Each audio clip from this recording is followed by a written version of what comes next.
자, 글로벌 시장에서 나온 내용뿐만 아니라 국내 시장에 직접적으로 연결되는 내용들까지 살펴보면서 여러 가지 전략을 세워보는 시간입니다. 글로벌 스톡 시간이고요.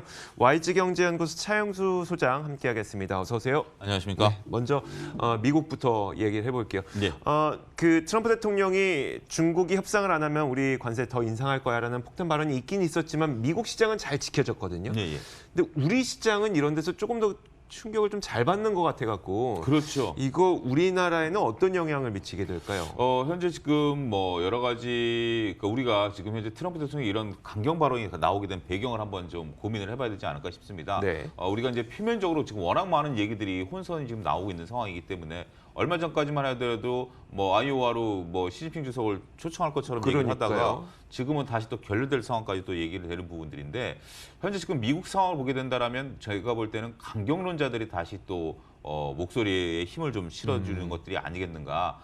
미국에 계속해서 중국에 계속해서 끌려간다라는 그런 조금 시각들이 있는 것 같고 네. 트럼프 대통령 생각에서는 현재 지금 뭐 관세도 연기를 하고 농산물도 수입을 한다라고 하니 모든 게 다 잘 될 것으로 봤습니다만 여기서 이제 중국이 농산물 수입에 대해서 확언을 안 하다 보니까 네. 그렇게 된다면 우리가 너무 중국에 끌려가는 게 아니겠는가 그런 얘기들이 나오면서 현재 지금 다시 이렇게 트럼프 대통령은 계속해서 발언하는 워딩을 보면 미국이 원하는 대로 맞아요. 미국의 이익을 위해서라고 미국을 다시 강조하기 시작했어요. 네네. 그런 부분들을 보게 된다라면 트럼프 대통령이 강경론자의 입장에 지금 끌려다니면서 이런 발언들이 쏟아내는 것들이 아니겠는가 그렇게 얘기를 할 수 있겠고요. 말씀하셨다시피 우리나라 입장에서 본다라면 상당히 이제 곤혹스러운 상황이 되는 거죠. 네.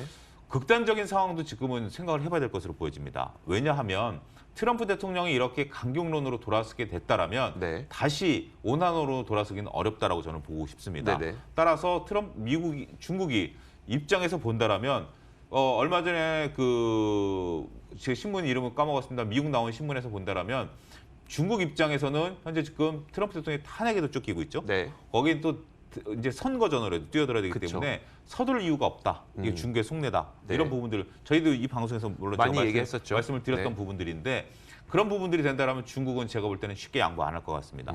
그러면 트럼프 대통령이 어떻게 해야 되죠? 강경하게. 관세 부과를 해야 되죠. 네. 거기에 또 맞받아서 중국이 또 강경론을 나오면서 농산물 수입 안 하겠다라고 네. 된다라면 극단적인 상황까지도 지금은 감안해야 된다. 따라서 우리나라 입장에서 본다라면 상당히 지금 그나마 이제 커플링 현상이 좀 일어나면서 네네. 조금 올라왔던 증시지만 다소 조정을 받을 가능성에 대해서도 염두를 해둬야 되지 않을까 말씀드릴 수 있겠습니다. 북한과 관련돼서도 한 가지 좀 우리가 생각해봐야 될 게 있었어요. 김명길 북한 외무성 순회대사가 만약에 미국이 대북을 적대시하는 정책을 철회하는 그런 모습을 보여주지 않는다면 북미 간의 대화는 좀 힘들 것 같다라는 전망을 보여줬거든요. 여기에 네. 대해서 좀 어떻게 생각해요? 그러니까요. 지금 얼마 전에 김명길 대사가 했었던 그 워딩을 제가 네. 이제 기억나는 대로 정확히 말씀을 드리면 우리는 한 가지만을 원하지 네. 종전 협상이라든지 경협이라든지 이런 부차적인 부분들을 원하지 않는다. 네. 라는 부분들을 이번 주, 그러니까 지난 주말에 했었던 워딩이 기억이 납니다. 그 왜 이런 발언을 제가 얘기를 하냐면 북한이 현재 지금 김정은 위원장 이전의 선대 위원장들 때부터 미국에 원했던 것은 체제 안정에 대한 보장이죠. 그렇죠. 체제 안정에 대한 보장이기 때문에 그 외의 것들에 대해서는 지금 하지 않는다.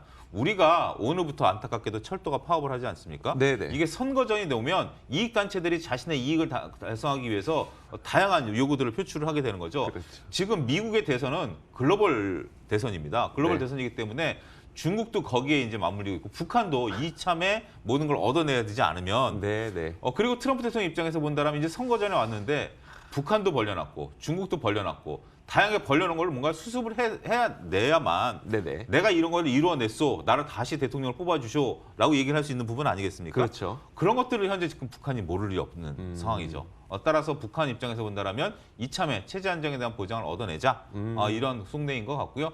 현재 지금 곤혹스러운 것은 미국인 것 같습니다. 네. 미국 입장에서 본다면 뭐 항공 훈련도 연기를 시켜줬죠. 네, 그렇죠. 북한이 미사일 도발한다 하더라도 이거는 통상적인 일이다라고 애써 축소해놨죠. 맞아요. 뭐 이래놨는데 이제 와서 또 이러자니, 그러니까 중국은 강경론으로 가지만 북한에 대해서 강경론으로 갈 수도 없는 거죠. 네네. 그럴 바에는 그 전임 대통령처럼 공습에 대한 얘기들을 퍼부으면서 북한을 밀어붙였어야지. 이제 와서 뭐 내줄 거면 왜 이랬겠느냐라는 또 강윤원자 입장에 또 그렇죠. 처할 수밖에 없기 때문에 트럼프 대통령 상당히 지금 사면 초과에 몰려 있다.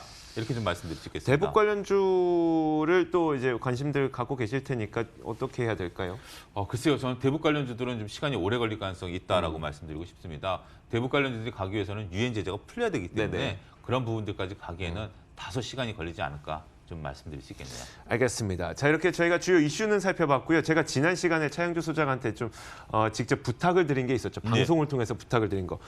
좋습니다. 재무제표를 보는 건 좋고 네. 그런데 이제 이 재무제표를 어떻게 봐야 되느냐. 지난 네. 시간에 뭐 말로는 설명을 잘 해주셨는데 실제로 우리가 그 화면에 딱 들어가 보면 항목이 너무 많아서 도대체 뭘 찾아야 되는 네. 거예요. 헷갈리거든요.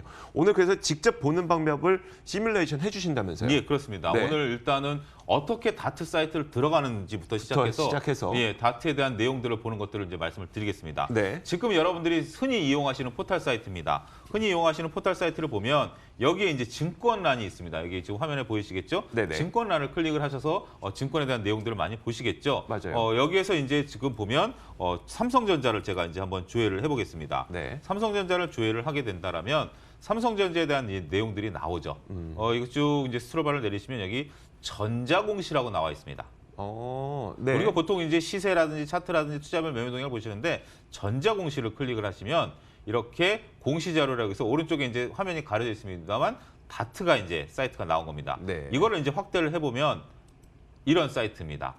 이런 사이트가 이제 나옵니다. 여러분들이 금융감독원 사이트라든지 아니면 그 네이버 포털 사이트에서 다트를 치셔도 네. 이 사이트가 나옵니다. 이 사이트가 나오시게 된다라면 여기서 이제 회사명들을 여치시는데 다시 삼성전자를 한번 제가 영어로 들어갔어요? 예, 조회를 해보겠습니다. 삼성전자를 이제 클릭을 하시면 삼성전자가 나왔던 모든 공시 자료들이 나옵니다. 네, 화면을 조금만 위로 올려주시죠. 공시 자료들이 네네. 이렇게 나옵니다. 보면 용역 거래라든지 모든 공시 자료들이 이렇게 나오게 돼 있는데 이런 것들은 이제 혼동이 될 수도 있다라는 거죠. 따라서 기간을 설정하셔서 올해 이제 그 2019년 현재 지금 날짜를 보게 된다라면 그 3월부터 네네. 제가 이제 말씀드렸다시피 분위기 보고서가 나온다, 거기 온감 보고서가 나온다라고 말씀을 드렸죠. 2월 1일부터 현재까지 자료를 조회를 해봤을 때 전기 공시를 여기 이제 클릭을 하시고, 열면. 예, 전기 공시를 클릭을 하시고 하면 전기 공시만 이제 나오게 되는 상황이죠.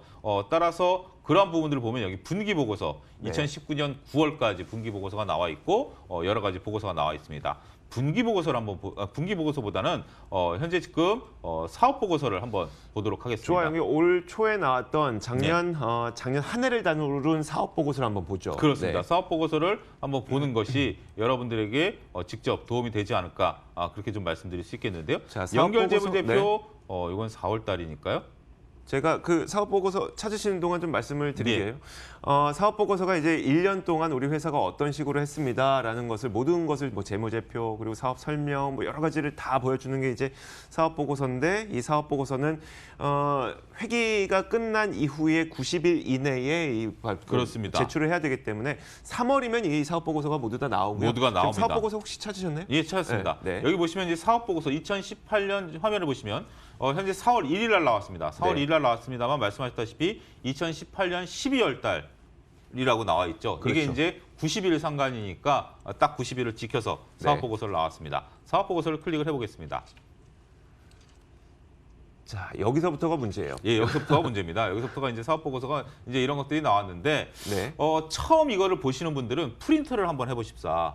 한 100여 장 전체를요? 나옵니다. 예, 100여 장 나옵니다. 네. 100여 장 나오는데 이거 100여 장 나오는지도 모르시는 분들이 많으세요. 왜냐하면 왜냐하면 여러분들이 관심 기업들을 PC로만 눈으로 익히기 맞아요. 쉽지 않기 때문에 한두 종목은 그렇게 해서 이게 어떻게 구성이 돼 있구나를 익히신 다음에는 찾습니다. 제가 말씀드렸다시피 지난 시간에 사업에 대한 내용 네. 그러면 삼성전자 하고 있는 영위하고 있는 사업의 내용들이 계속해서 쭉 나오고 있습니다. 모든 굉장히 내용이 다 굉장히 나오죠. 많은 내용들이 네. 나오고 있습니다. 이 내용들을 익히신다면 훨씬 이해가 빠르실 거고요. 중요한 것은 저희가 이제 재무에 관련된 사항이죠. 재무제표입니다. 여기서 재무제표를 클릭을 하실 때는 연결 재무제표를 클릭을 하셔야 됩니다. 왜냐하면 저희가 첫 시간에 얘기했다시피 우리나라는 KIFRS에 따라서 연결 재무제표를 작성을 하기 때문에 네. 여기서 그냥 일반 재무제표라고 나온 것은 삼성전자만이고요. 네. 연결 재무제표는 삼성전자가 갖고 있는 자회사에 대한 모든 것들이 다 포함이 되어 있습니다. 그렇죠. 따라서 연결 재무제표가 이렇게 재무상태표, 손익계산서 앞에 연결이라는 단어가 붙죠?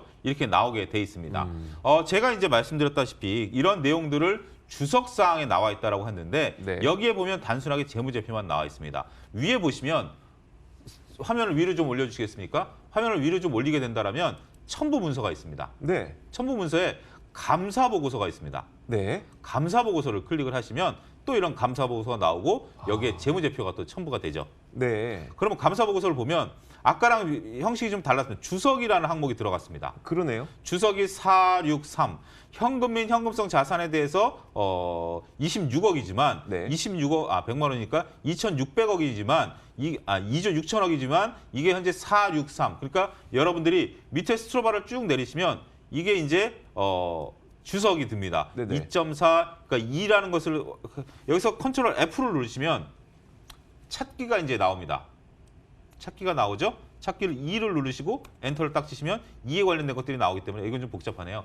주석을 스크롤바를 내리시면 4에 대한 주석을 찾으시면 이 현금이 과연 무엇으로 구성이 돼 있는지 그런 것들이 나옵니다. 그러니까 과연 현금이 현금성 자산이기 때문에 네. 어떤 은행에 얼마의 예금이 들어가 있는지 네네. 아니면 CMA에 얼마 들어가 있는지 MMF에 얼마가 들어가 있는지 이런 것들이 다 나오도록 돼 있습니다. 그리고 단기 금융상품의 4, 6, 31을 보면 단기 금융상품에 대해서 어떻게 구성이 돼 있는지 이런 것들을 여러분들이 다 아실 수 있다는 것들이죠. 네. 따라서 이런 것들을 한 번씩 찾아보시는 게 좋은데 워낙 많으니까 서두에도 언급드렸다시피 프린트를 한번 해보시는 거. 네네. 돈을 좀 들이시죠. 한 100여 장 프린트 나오니까 각오하시고 뭐 그 네. 정도는 충분히 들이실 수 있다고 보니까 찾으시면 되겠네요.